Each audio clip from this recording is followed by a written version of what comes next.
नमस्कार, आप सीमांचल की आवाज देख रहे हैं और मैं हूं आपके साथ रिया। पड़ोसी देश बांग्लादेश से सामने आई एक दर्दनाक घटना ने सीमा पार ही नहीं बल्कि भारत के भीतर भी लोगों के जहन को झकझोर दिया है। एक हिंदू युवक के साथ हुई बर्बरता के विरोध में अब सड़कों पर गुस्सा है, नारे हैं और सवाल है कि आखिर इंसानियत की सीमा कहां खत्म हो गई है। पश्चिम बंगाल के उत्तर दिनाजपुर जिले के इस्लामपुर में बांग्लादेश में कथित रूप से एक हिंदू युवक के साथ हुई निर्मम घटना के विरोध में भारतीय जनता पार्टी के नेताओं और कार्यकर्ताओं ने विरोध मार्च निकाला।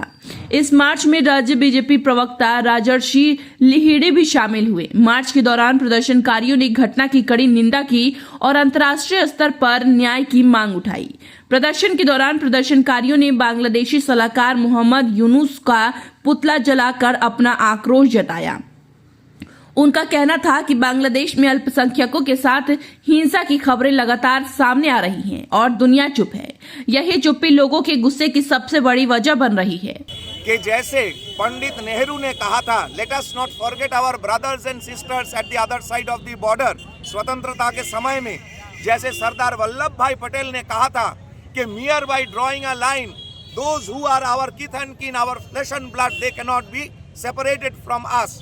जैसे बाबा साहेब अम्बेडकर ने कहा था कि अगर हिंदू पूर्व पाकिस्तान से भारतवर्ष में चले आना चाहते हैं तो उनको आने देना चाहिए भारतवर्ष में। और पंडित नेहरू ने कहा था कि उसके लिए अगर संविधान को बदल भी करना पड़ेगा तो बदलना चाहिए।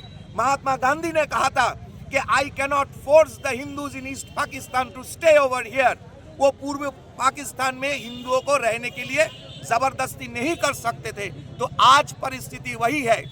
पूर्व पंजाब में कंप्लीट पॉपुलेशन ट्रांसफर हो गया था मास्टर तारा सिंह और शिरोमणि अकाली दल की वजह से और कांग्रेस के नेतृत्व की वजह से, हिंदू महासभा के नेतृत्व की वजह से। पर पूर्वी बंगाल में ये नहीं हुआ था। पूर्वी बंगाल में हिंदू अत्याचारित हो रहे हैं, उनकी संपत्तियां लूट हो रही है और वही हाल पश्चिम बंगाल में भी हो रहा है। पूरा भारतवर्ष को पश्चिम बंगाल की ओर दृष्टि आकर्षण कर रहा हूँ। Fall of West Bengal will lead shocking of the entire northeast of India।